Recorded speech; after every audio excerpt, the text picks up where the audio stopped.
Hey guys, this is editorial analysis for 11th October 2016. Let's go to the first one. This is from Indian Express. It is on that entire issue of the judgment given by the Delhi High Court that said that a photocopy shop in Delhi University can indeed photocopy course packages and give it to students. So this editorial in Indian Express, it criticizes that judgment, and it criticizes that judgment on 6 points. First of all, the author says that all central universities have been facing acute financial crisis for several years, and there has been a slashing of funds for University Grants Commission. Secondly, Delhi University uses mostly ad hoc teachers instead of tenured faculty, and their retiring staff have not been replaced. Thirdly, there has been a decline of library services and cut down on books buying and purchase and subscription of journals. Fourthly, many believe that in the age of digital knowledge, libraries cannot be the priority anymore.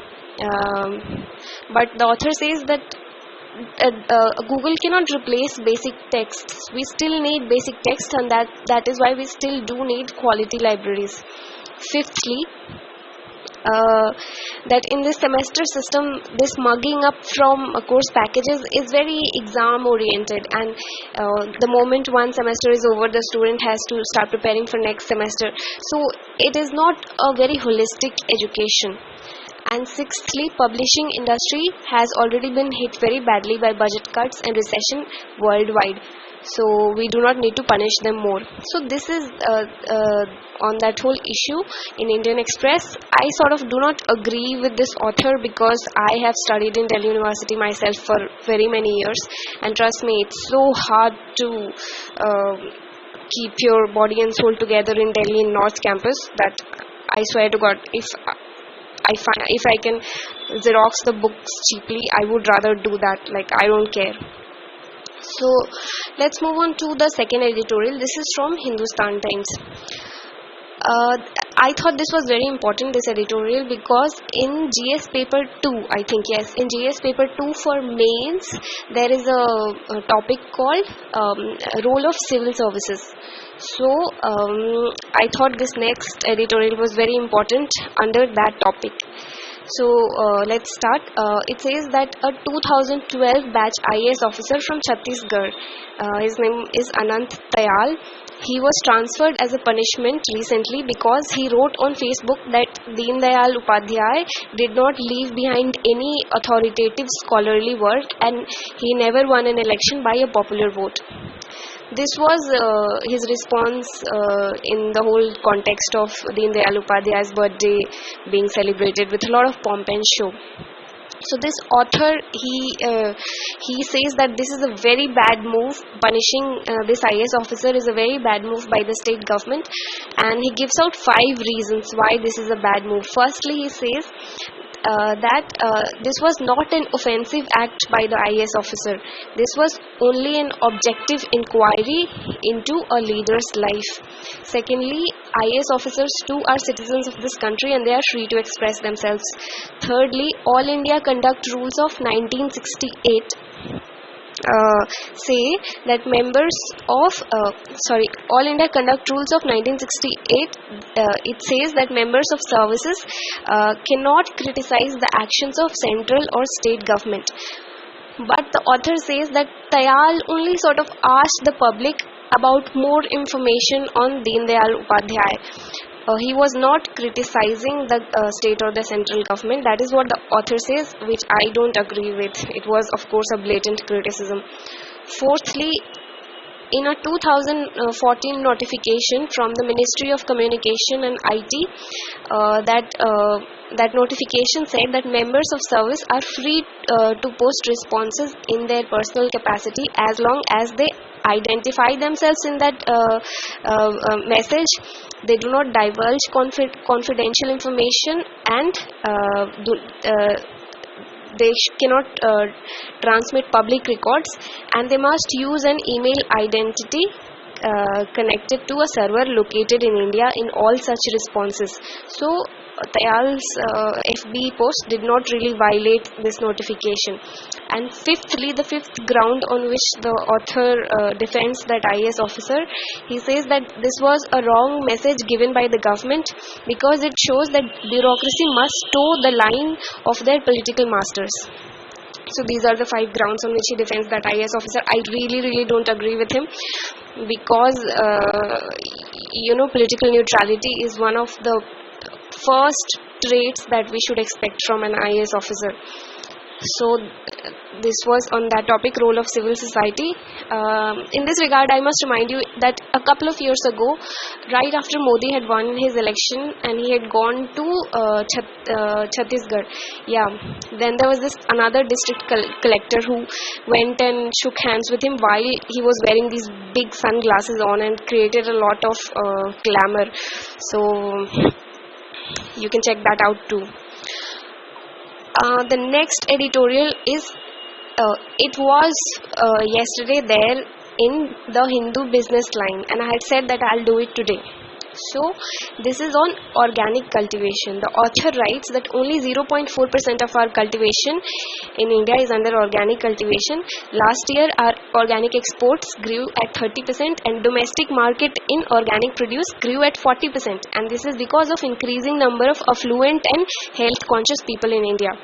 But the author points out certain issues in this field of organic farming, and there are 9 issues that he points out that I just noted down. I'm just going to read out those 9 points for you. First of all, he says that there is a demand-supply mismatch in the market. The demand for organic food is very high, but supply is very less. That's why the prices are very high. Secondly, the cost of cultivation for organic produce is very high, as it takes more time and energy, specialized training, higher processing and inventory holding costs, increased packaging, logistics and distribution cost. Thirdly, number of organic food categories has grown to 200. In order to maintain consumer trust, it is a must for businesses to maintain an accurate audit stream and prevent cross-contamination with conventional goods. Fourthly, farmers have to go through a 3-year transition period before they can get their farms certified as organic farms. So to solve this problem, some companies, like say a company called Kashi, they have created a logo called Certified Transitional, and to address this problem. And another company called Ardent Mills, they pay farmers more remuneration while the farms are undergoing transition.